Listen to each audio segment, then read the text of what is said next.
Welcome to Chillin' 101. We hope this video helps. You begin by confirming prerequisites: manpower pool, conscription law, and stockpiled equipment.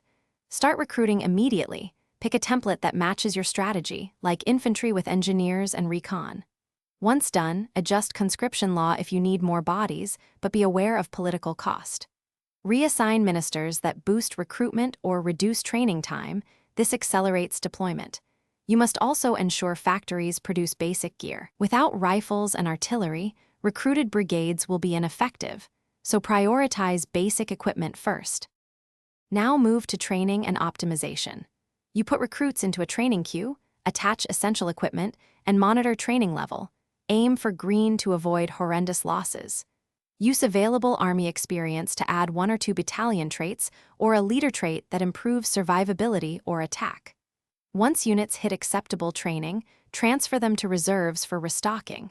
Then assign them to an Army and plan deployment. Stagger arrivals to avoid supply choke points, and make sure HQs have enough support companies.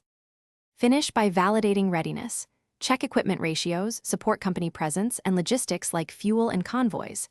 Deploy on the front when balanced. Don't rush unprepared divisions into decisive battles. If recruitment stalls, investigate conscription law limits, manpower drain, or production bottlenecks. Pause non-essential builds and reassign factories. If supply or transport is the issue, reroute convoys and prioritize trucks. Finally, plug weak sectors by transferring experienced brigades from quieter fronts or reserves. This keeps momentum and prevents collapses. Thanks for watching.